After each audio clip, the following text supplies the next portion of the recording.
Om Namo Bhagavate Vasudevaya. Om Namo Bhagavate Vasudevaya. Om Namo Bhagavate Vasudevaya. Om Namo Bhagavate Vasudevaya. Om Namo Bhagavate Vasudevaya. Om Namo Bhagavate Vasudevaya. Book. Reading from Bhagavad-GITA, chapter 18, text number 66. Sarvadharman parityajya Sarvadharman parityaja mamekam sharanam vraja mamekam saranam vraja. aham tvam sarvapapebhyo Aham tvam sarvapapebhyo mokshayishyami ma shuchah. mokshayishyami ma suchaha. Sarvadharman parityajya Sarvadharman parityaja mamekam sharanam vraja mamekam saranam vraja. aham tvam sarvapapebhyo Aham tvam sarvapapebhyo mokshayishyami ma shuchah. mokshayishyami ma suchaha. Sarvadharman parityajya Sarvadharman parityaja mamekam sharanam vraja mamekam saranam vraja. aham tvam sarvapapebhyo Aham tvam sarvapapebhyo mokshayishyami ma shuchah. mokshayishyami ma suchaha. सर्वधर्मान् परित्यज्य Sarvadharman parityajya माम् एकं शरणं व्रज मामेकं शरणं व्रज अहं त्वां सर्वपापेभ्यो अहं त्वां सर्वपापेभ्यो शिष्यामि मा शुचा मोक्षयिष्यामि मा शुचः सर्वधर्मान् परित्यज्य सर्वधर्मान् परित्यज्य मामेकं शरणं व्रज मामेकं शरणं व्रज अहं तं सर्वपापेभ्यो aham tvam sarvapapebhyo. मोक्षयिष्यामि मा शुचः मोक्षयिष्यामि मा शुचः Matajis. Sarvadharman parityajya mamekam sharanam vraja अहं तं सर्वपापेभ्यो बोर्ड में नहीं लिखा है. मोक्षयिष्यामि मा शुचः सर्वधर्मान् परित्यज्य मामेकं शरणं व्रज अहं त्वां सर्वपापेभ्यो मोक्षयिष्यामि मा शुचः. Translation and purport by His Divine Grace A.C. Bhaktivedanta Swami Prabhupada. Abandon all varieties of religion and just surrender unto me.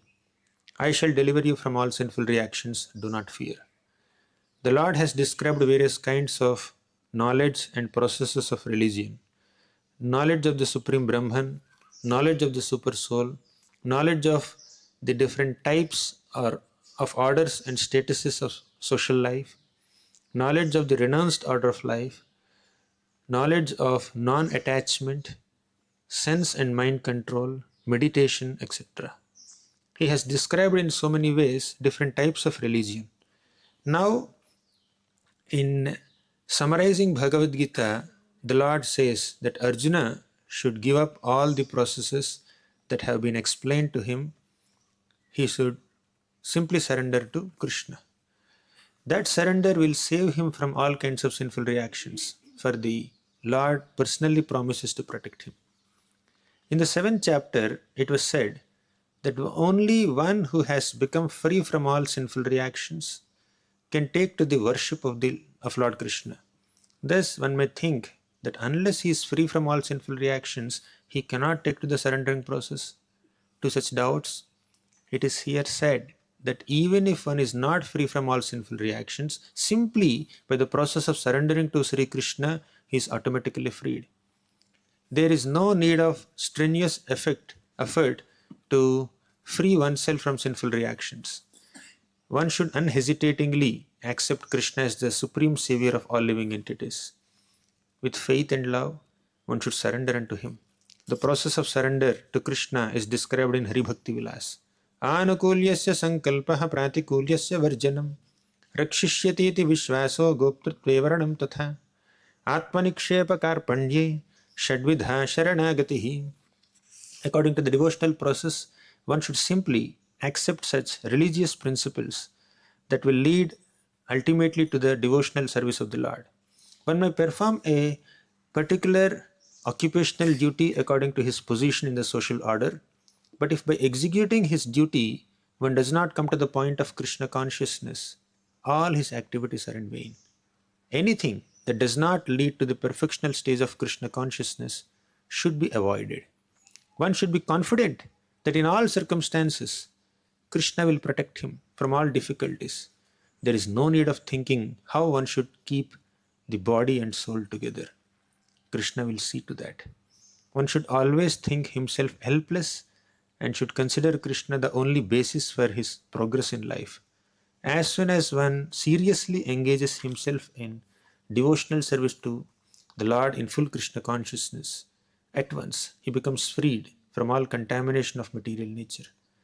There are different processes of religion and purificatory processes by cultivation of knowledge, meditation in the mystic yoga system, etc.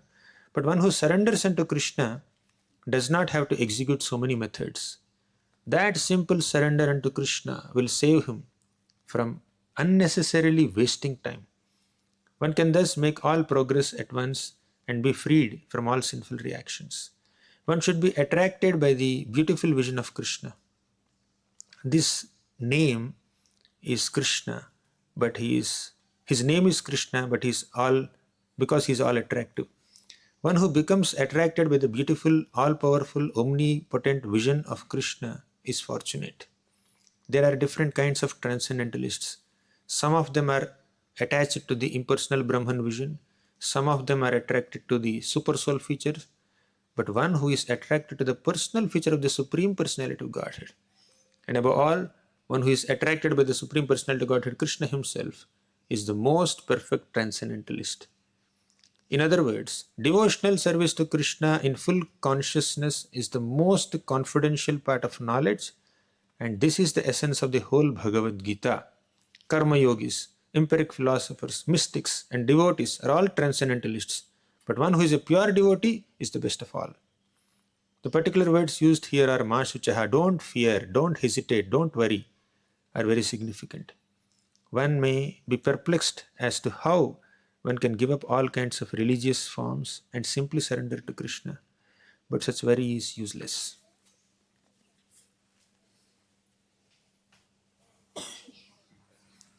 Om Ajnanatimirandhasya Gnananjanashalakaya Chakshurunmilitam Yena Tasmai Shri Gurave Namaha.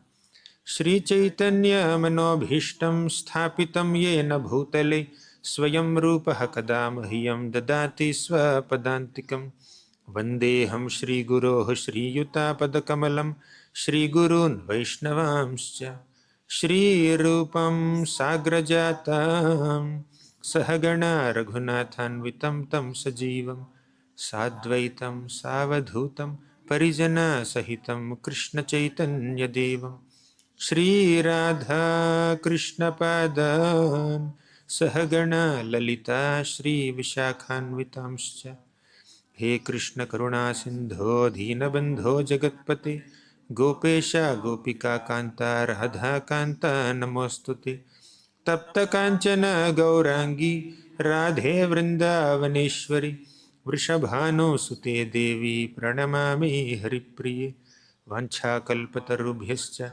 Kripa Sindhubhya Evacha Patitanam Pavanebhyo Vaishnavebhyo Namo Namaha Nama Om Vishnupadaya Krishna Presthaya Bhutale Srimate Bhaktivedanta Swamin Iti Namini Namaste Saraswati Devi Gauravani Pracharini Nirvishesha Sunyavadi Paschatya Desatarini Jai Sri Krishna Chaitanya Prabhu Nityananda Shri Advaita Gadadhara Shri Vasadi Gaura Bhakta Vrinda Hare Krishna Krishna Krishna Hare Hare Hare Rama Rama Rama Hare Hare. Hare Krishna. My humble obeisances to all the devotees on this auspicious occasion of Gita Jayanti on the banks of Radha Kund with the blessings of Shri Giriraj. We are discussing the conclusion of Bhagavad-Gita today, the ultimate essence of Bhagavad-Gita, the final instruction of Krishna in the Bhagavad-Gita, which is Sarva Dharman Parityajya Mamekam Sharanam Vraja. Aham Tvam Sarva Papebhyo Mokshayishyami Maschah. Krishna is saying, after explaining to Arjuna so many topics, Karma Yoga, Jnana Yoga, Dhyana Yoga, Bhakti Yoga, Sattva Gun, Rajogun, Tamogun, Ishvara, Jiva, Kala, Prakriti, Karma, 5 topics of Bhagavad Gita, 3 modes in Bhagavad Gita, 4 yogas in Bhagavad Gita, and all the opulences of Krishna in the 10th chapter, and also how to walk, how to talk, how to eat, how to give charity. It's a very elaborate discussion between Arjuna and Krishna. After all of that, Krishna is giving his final instruction. Sarva dharman parityajya. Give up all these dharmas. Bhagavad Gita is supposed to be a dharmic scripture, right? It is supposed to teach us dharma. And at the end of Bhagavad Gita, the speaker of Bhagavad Gita, the Supreme Personality of Dharma, he is saying give up all dharmas. In fact, Bhagavatam defines dharma in this way. Dharmam tu sakshat bhagavat pranitam. What is dharma? Whatever Bhagavan says is dharma. Whatever is ordained by the Lord is dharma. If that is the definition of dharma, and here is Krishna who is saying, Sarva dharman parityajya. Give up all dharmas. And do what? Mamekam sharanam vraja. Take my shelter. Surrender unto me. So let's understand the meaning of the word dharma. Very important. If we understand the word dharma, then we will understand the ultimate instruction of Krishna in the Bhagavad Gita, which is Sarva dharman parityajya mamekam sharanam vraja. Sometimes people understand dharma as duty, which is correct. Sometimes dharma as a set of rules and regulations, policies and protocols, do's and don'ts, prescriptions and prohibitions given in some user manual or the policies of a company or an institution. And aligning oneself according to those policies is also dharma. There is Varna dharma, there is Ashrama dharma, there is Kula dharma, there is Jati dharma, as Arjuna says in the first chapter of Gita. Jati dharma, Kula dharma. He also, Bhishma Dev speaks to Yudhishthira Maharaj in the first canto of Bhagavatam. There is Stri dharma, Raja dharma, Dana dharma. So many dharmas. Samanya dharma means dharma which you are supposed to follow in all circumstances. And there is Apad dharma. Sadharana dharma is the duty that you are supposed to do in all circumstances. Apad dharma is dharma that you need to follow in emergency mode. There is Samanya dharma, there is Apad dharma, Udyoga dharma, Kutumba dharma. There is some commitment to the family members. There is commitment to the company that feeds you with salary every month. So all these are different types of dharmas. Krishna is saying Sarva dharman parityajya. So which of these dharmas is Krishna indicating? He said Sarva means all of these dharmas. But let's understand the basic and ultimate definition of dharma. Yes, whatever dharmas that we have enumerated so far, they are all dharmas, no doubt. Varna dharma, ashrama dharma, Sri dharma, Dana dharma, Raja dharma, Kutumba dharma, Jati dharma, Kula dharma, Udyoga dharma, Samanya dharma, Sadharana dharma, Apad dharma. All these dharmas are great. But the word dharma is defined as the intrinsic characteristic of a thing or a living being. What is the natural, intrinsic, inseparable characteristic of an entity? That is real dharma. Water's dharma is to be wet. Did you ever touch dry water? And fire's dharma is to burn, to produce heat and light. Have you seen dark fire? Have you seen cool fire? Have you touched a fire that is like ice? If it is like that, then it's not fire. Simple. So the dharma of fire is to be hot, is to emanate some light, is to emanate some heat. The dharma of water is to be wet. The dharma of sugar is to be sweet. Have you tasted spicy sugar? Anytime? The dharma of mirchi is to burn your throat. Have you eaten sweet mirchi anytime? Sweet chili? So, dharma is the inseparable, intrinsic, natural characteristic of a thing or a person. Let's come to living entities. Human beings. What is the natural, intrinsic characteristic of every single living being? Jivera swarupo hai Krishnera nitya das. That dasatva, that servitude, that service attitude is the real, intrinsic, natural characteristic of every single living being who is spiritual in nature. We are all spiritual beings. Naturally, our dharma is to operate on a spiritual platform, to render service to the supremely spiritual Lord, Krishna. That's our dharma. To love Krishna is the dharma of a soul. To serve Krishna is the dharma of every single living being, every single spirit soul. So, in the last shloka, which Krishna instructed in the Bhagavad-GITA, Sarva dharman parityajya mamekam sharanam vraja, Krishna's emphasis is not on giving up all dharmas. His emphasis is on going up in dharma. Not giving up dharma, but going up in dharma. There's a difference between giving up and going up. Giving up means you abandon all varieties of dharma, whatever dharmas we have enumerated. Not that you literally give them up, but you prioritize this ultimate dharma of taking shelter of Krishna. Mamekam sharanam raja. The emphasis given on the second line is Mam ekam sharanam vraja. Take my shelter only. Mam means me, ekam means alone, only me. Sharanam vraja means take shelter, surrender unto me, take my shelter. So that is the ultimate instruction of Krishna.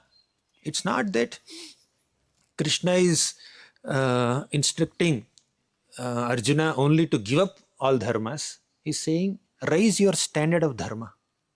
Don't just stick to this external varna dharma, ashrama dharma, kutumba dharma, samanya dharma, udyoga dharma. They keep changing also. Right?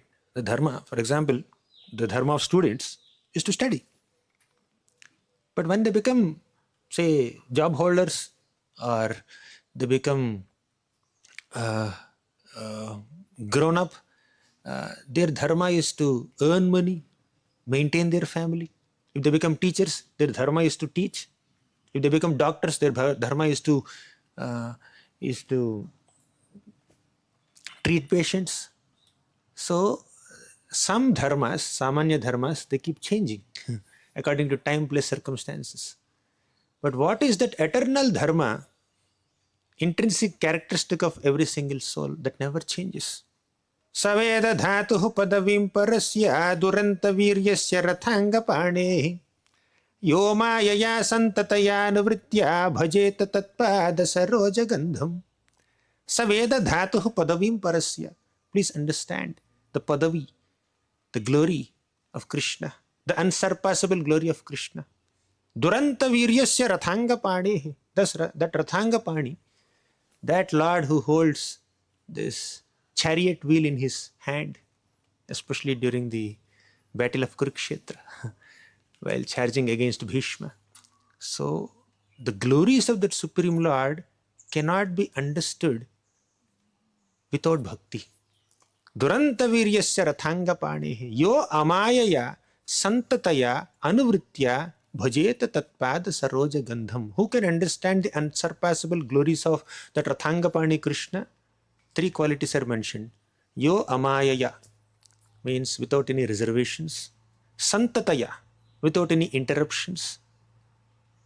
Anuvritya, in a favorable mood, with a favorable intention, Bhajeta tatpada sarojagandham. One who renders service to the lotus feet of Krishna can understand the unsurpassable glories of the Lord.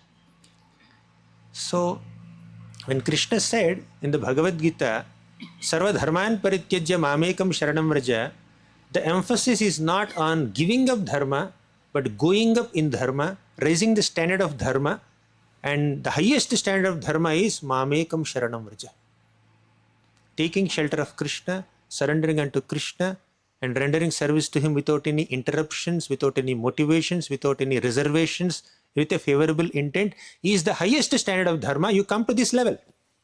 That is Krishna's emphasis at the end of Bhagavad-GITA. And this conclusion of Bhagavad-GITA is repeated in the beginning of Srimad Bhagavatam. Savai pumsam paro dharmo yato bhaktiradhokshaji ahaituki apratihata yayatma suprasidati. Savai pumsam paro dharma, the supreme dharma of all living beings is yato bhaktir adhokshaji, is to render bhakti, devotional service unto adhokshaja, Krishna. What is this adhokshaja? Aksha means I. Akshaja means that which is born out of I. What is born out of I? Tears? No, here akshaja means the understanding that is born out of seeing something. When my eyes come in contact with a object, then I get an understanding of that object. Therefore, it is called gnanendriya. You get some gnana by bringing this indriya in contact with its vishaya. When my eyes see something, I get some knowledge. When my ears hear something, I get some knowledge. When my tongue tastes something, I get some knowledge. When my hand touches something, I get some knowledge. These are all gnanendriyas, right? So we get gnana by bringing our indriyas, senses, in contact with sense objects. And that knowledge is called knowledge acquired from sense perception, akshaja knowledge. But adhokshaja means one who is beyond the perception of senses. You cannot understand this Lord by bringing your senses in contact with sense objects, right? So he is adhokshaja, beyond your sense perception. You cannot see the Lord through your senses, material senses. You cannot acquire an understanding or knowledge of the Lord by just bringing those senses in contact with sense objects, adhokshaja. So yato bhaktir adhokshaja, you perform bhakti unto that Lord who is beyond your sense perception. Namo namah klesha vinashanaya nirupito dharaguna vayaya mano vacho vega purojavaya sarvakshamargairagatadhvani namaha. The Prachetas are offering this prayer. Namo namaha klesha vinashanaya. The Lord is known to destroy all our kleshas. Nirupita udara guna vayaya. It has been proved in the scriptures, in the universal spiritual history, that his names and his activities are extremely magnanimous. Next line is more important in our current context. Mano vacho vega purojavaya. The Lord is beyond the reach of our mind, reach of our words. We will not be able to understand the Lord with our mind. We cannot describe the Lord sufficiently with our words. Sarvakshamargairagatadhvane namaha. He is beyond the perception of all senses. Therefore, he is called adhokshaja. Why so much of description on the word adhokshaja? We are discussing that shloka. Sarva dharman parityajya mame. No, we are discussing savai pumsam paro dharmo yato bhakti adhokshaja. Performing bhakti unto adhokshaja. So, adhokshaja means one who is beyond the reach of our senses. But when we engage those very senses in his service, we will be able to reach him. Forget reaching him, we will be able to conquer him. So, ataha Sri Krishna namadi na bhaved grahyam indriyahi. The indriyas do not have the power to understand the Lord. But sevan mukhe jihvado, when we engage those very indriyas in the seva of the Lord, in the service of the Lord, swayameva spuratyada. The Lord will reveal himself to all of us. We will understand the Lord when the Lord reveals himself to us. not by our own endeavors. Yes, our endeavor is to engage our senses in His service, and in reciprocation with that endeavor, Krishna will reveal Himself. Right? So, Sarva Dharman Parityajya Mamekam Sharanam Raja means you give up, abandon all varieties of dharma, all the secondary dharmas, and take my shelter. Mamekam Sharanam Raja. Taking shelter of Krishna means rendering service to Krishna. Surrendering to Krishna basically means rendering service to Krishna. And that service has to be ahituki apratihata, without any motivations and without any interruptions. If I have any selfish agendas, material motives in my service to Krishna, then I won't be able to understand Krishna. If there are any interruptions or inconsistencies or irregularities, then also it's not possible to understand Krishna. So, ahituki apratihata yayatma suprasidati. Then the heart is completely satisfied. Beyond this satisfaction, satisfaction of selfless service to Krishna, even Krishna does not have anything to give us. So, ultimate satisfaction of the heart is possible only when one renders service to Krishna without any motivations and without any interruptions, and that is the culmination of Bhagavad-Gita. At the end of Gita, this is what Krishna is trying to tell us. Mamekam Sharanam Braja, take my shelter only. The focus is not on giving up dharma, but raising the standard of dharma by sincerely taking shelter of Krishna. There are so many dharmas, as we discussed in the beginning, but all these dharmas have a beginning, have an end. They keep changing according to time, place, circumstances. But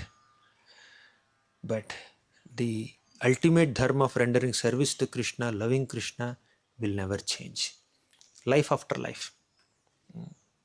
That's why Mahaprabhu says, Na ham vipro na cha narapatir na pi vaishyo na shudro, na ham varni na cha grahapatir no vanastho yatirva, kintu prodyan nikhila paramananda purnamrutabdher, gopi bhartu padakamalayyo ardasa dasa anudasa.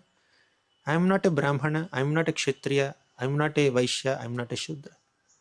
I am not a Brahmachari, I am not a Grihastha, I am not a Vanaprastha, I am not a Sannyasi. We are all servants of the servants of the servants of the master of all the gopis, that is Krishna. And that is the ultimate spiritual identity. And in that spiritual identity, what is our activity? What is our dharma? To do Sravanam Kirtanam, to render devotional service to Krishna. Right? So Krishna, at the end of Bhagavad Gita, is not trying to bewilder us by saying, Sarva Dharman Parityajya. He is trying to tell us, please understand what your ultimate dharma is. Your ultimate dharma is the second line, Mamekam Sharanam Vraja. Taking shelter of Krishna is the ultimate dharma. Other dharmas you do the needful. And all the execution of all the other dharmas should be subservient to this ultimate dharma of surrendering to Krishna. Ataha pumbhirdvija sreshtha varnashrama vibhagashaha swanushthitasya dharmasya samsiddhir haritoshanam. Another dharma shloka. We are discussing all these shlokas where dharma is there. Swanushthitasya dharmasya samsiddhir haritoshanam. Haritoshanam, satisfying Lord Hari, is our ultimate dharma. By following the rules and regulations and protocols and policies of all the other dharmas, Varna Dharma, Ashrama Dharma, we need to come to this stage of pleasing Krishna, pleasing Lord Hari. So bhakti is not just doing Sravanam and Kirtanam. Bhakti is not just doing various physical activities or mental activities. Bhakti is to please Krishna. Bhakti is samsiddhir haritoshanam. Do the needful to please Krishna.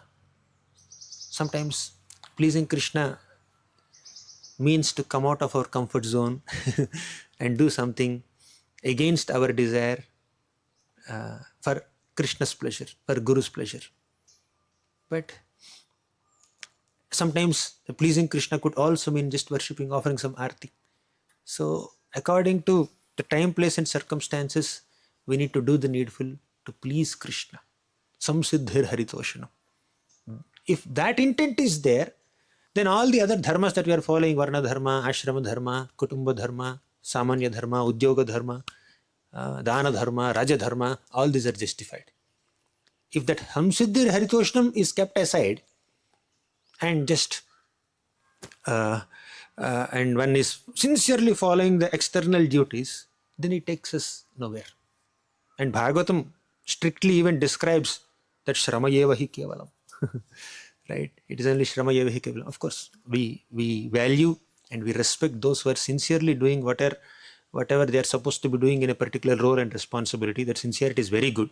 That's a very conducive mood to adopt this ultimate dharma in one sense. However, ultimately, pleasing Krishna is the ultimate dharma of every single living being. Samsiddhara ritoshano. Jivera swarupa he Krishnera nitya das. Acting in accordance with what is favorable to Krishna's desires. That is called Bhagavat Anukula Shila. Bhagavat Pratikula Shila means having a disposition, having a conduct, having a mentality, having a behavior which is unfavorable to Krishna. That is Bhagavat Pratikula Shila. Bhagavad Anukula Shila means having a disposition or a mentality which is in line with Krishna's expectations, which are communicated to us through Krishna's representatives, spiritual master and Vaishnavas. They are representatives of Krishna, and aligning our activities with their will is the dharma, is the way of practicing dharma to come to the ultimate understanding of dharma. Sarva dharman parityajya mamekam sharanam vraja. So in this ultimate instruction of Bhagavad-Gita, Krishna is inspiring Arjuna to align his will with Krishna's will. Sometimes people may think, oh, Arjuna forgot that he is a Kshatriya. By teaching Bhagavad-Gita, Krishna reminded that Arjuna is a Kshatriya. And at the end of Bhagavad-Gita, Arjuna understood, I am a Kshatriya, let me fight now. No. What Arjuna did is not just Kshatriya dharma in the battle of Kurukshetra. It is called Bhagavata dharma. It is Bhakti dharma. It is the ultimate dharma, Paro dharma. Krishna descended on this planet for what? 3 reasons. Paritranaya sadhunam vinashaya cha dushkrutam dharma samsthapanarthaya. He descended on the planet to protect the righteous, to punish the vicious, and to establish dharma. He personally does these 3 activities in his pastimes, and sometimes or many times Krishna empowers his devotees also to perform these 3 activities. So Arjuna also is supposed to do paritranaya sadhunam. Even Arjuna should do vinashaya cha dushkrutam. Even Arjuna should do dharma samsthapanarthaya. As an assistant of Krishna, as a servant of Krishna, as a representative of Krishna, not a replacement for Krishna. Oh, Krishna is supposed to do paritranaya sadhunam, Arjuna is also supposed to do paritranaya sadhunam. Means both are same? No, there is a similarity in their purpose, but Krishna is the Supreme Lord, Arjuna is the devotee. As a devotee, Arjuna is supposed to fulfill the instructions of Krishna.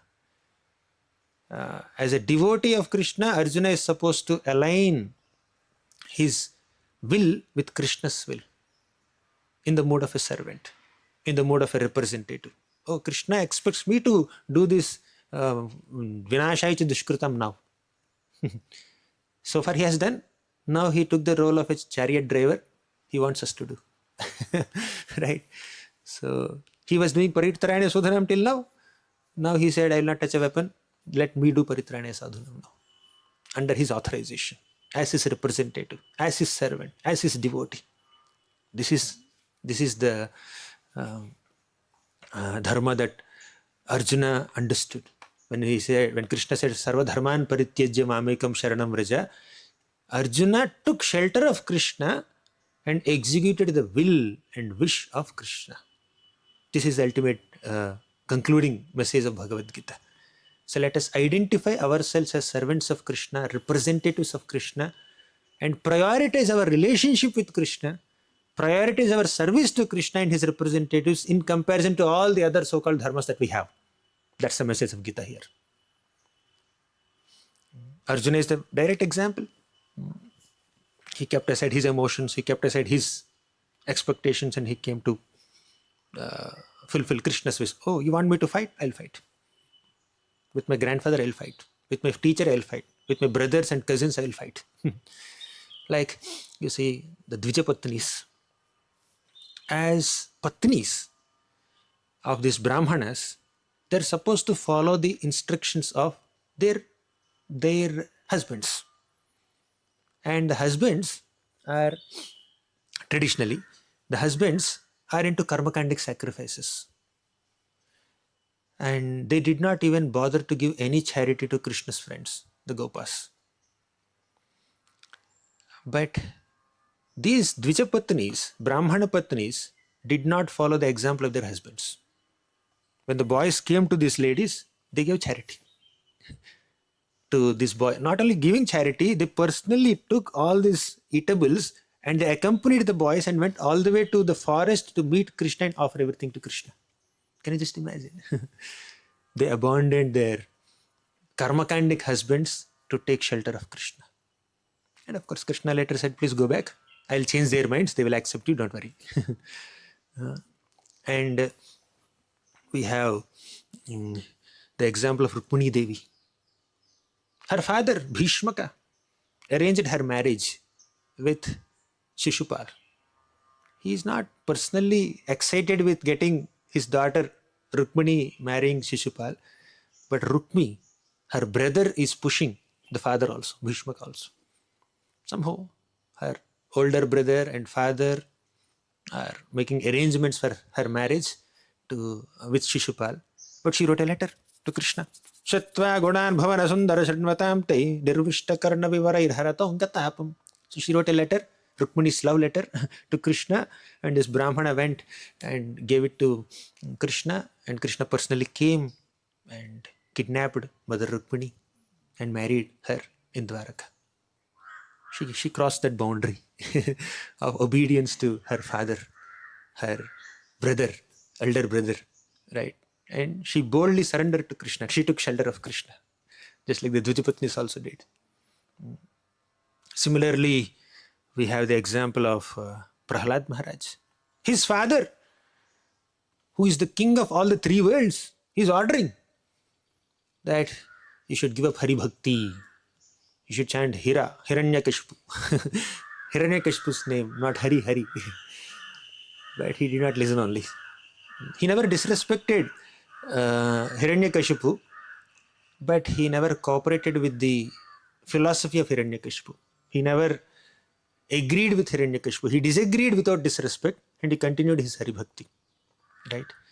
So we have seen so many personalities in our scriptures. Ordinarily, they are expected to do something according to external dharmas.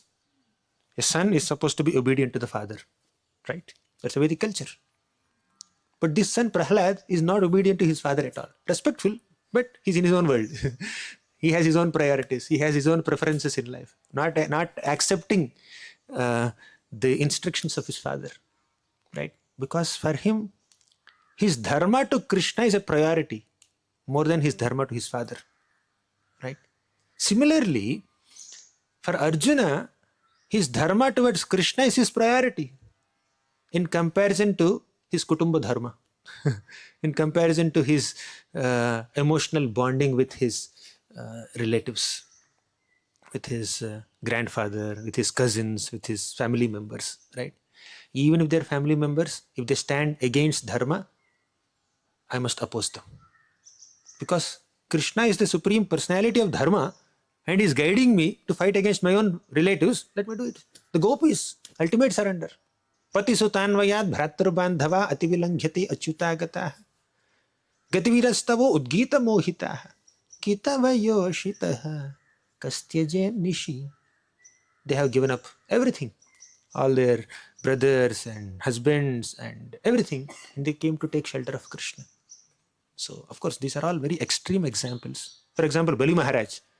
Bali Maharaj has given up his dharma of following the instruction of his guru only. Because guru is instructing him not to surrender to Krishna. Right? Therefore, Bali Maharaj has given up Shukracharya and took shelter of Vamanadev. So many examples, extreme examples are presented in Srimad Bhagavatam where many people compromised on their external dharmas, external secondary dharmas, and prioritized taking shelter of Krishna. Mamekam sharanam raja. Therefore, Krishna says, Sarva dharman parityajya mamekam sharanam raja. I am your priority. Mam ekam. Eka. Number one is me. Others are number 2, 3, 4, 5, 6. Right?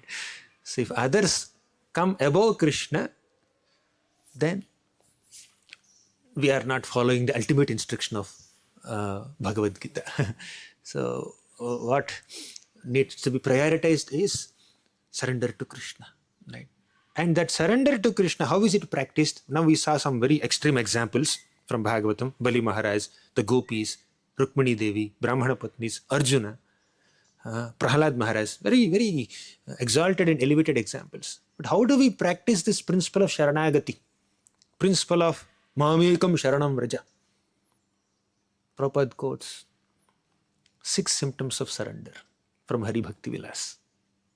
This is very practical for us. First, Anukulyasya sankalpam pratikulasya varjanam rakshishyatiti vishvaso goptrutve varanam tatha. Anukulyasya sankalpam. First, adopt whatever is favorable to devotional service. As a part of devotional service, we do Shravanam, Kirtanam, Smaranam, Padasevanam, right? So whatever is favorable for our practice of bhakti, let's adopt them. Second point, second aspect of surrender is, second symptom of Sharanagati is Pratikulyasya Varjanam. Whatever is unfavorable, let's avoid it. Let's reject it. Then Rakshishyatiti Vishvaso. Please have firm faith that Krishna will protect us.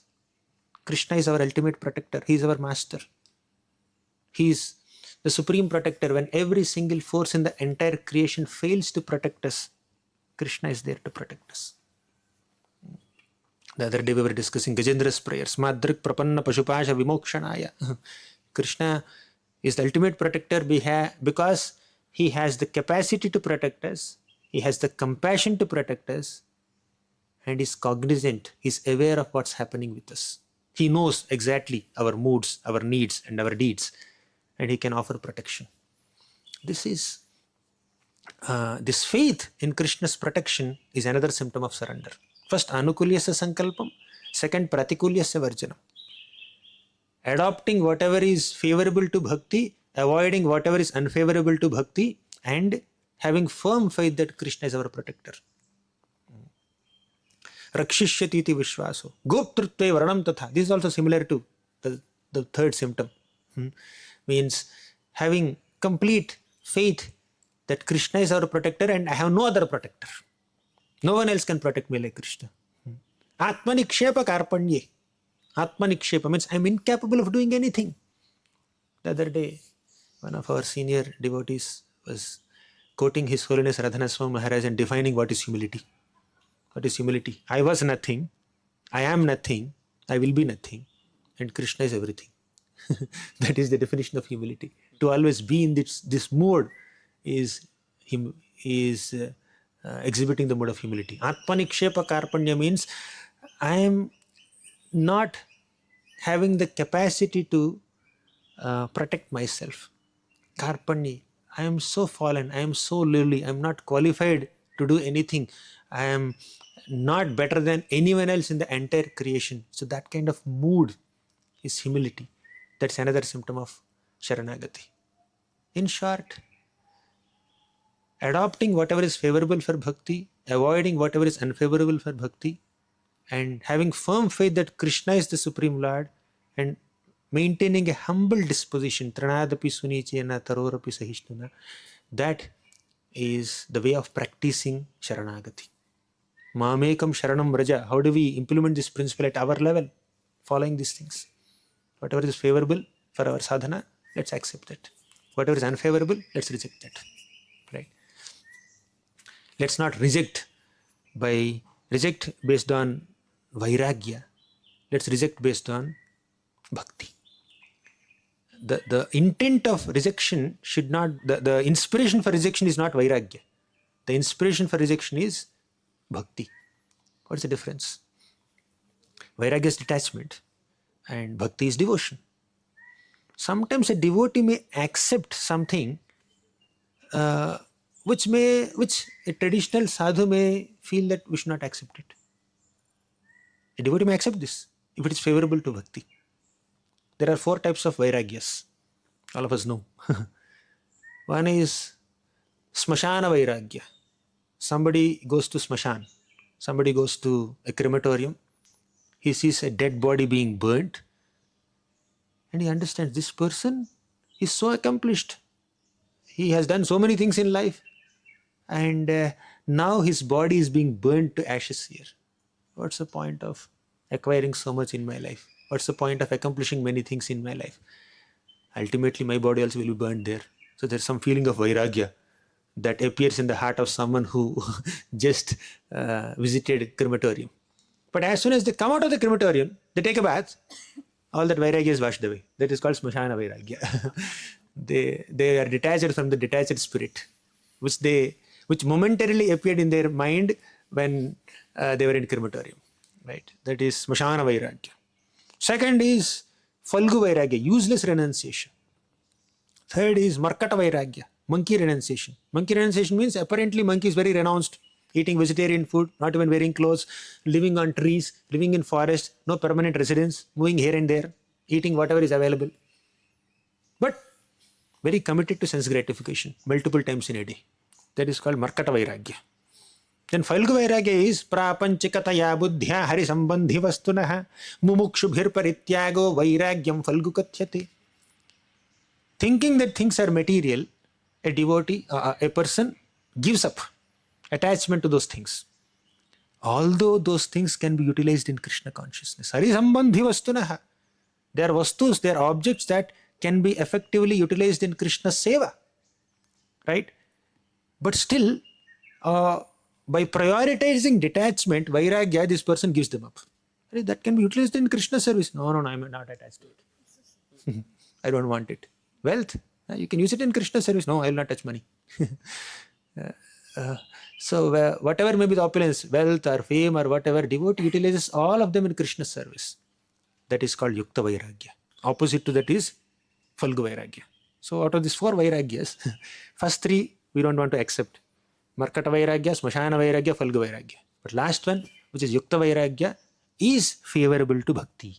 When you said anukulyasya sankalpam pratikulyasya varjanam, apparently an object may seem pratikul to bhakti, but a devotee who has great vision, who has great devotion to Krishna can understand, oh, this is not useless, this can be utilized in Krishna service. Let me adopt it. Right? That is mamekam sharanam vraja. That's a symptom of surrender. Right? Trying to find ways and means to serve Krishna in the best possible way.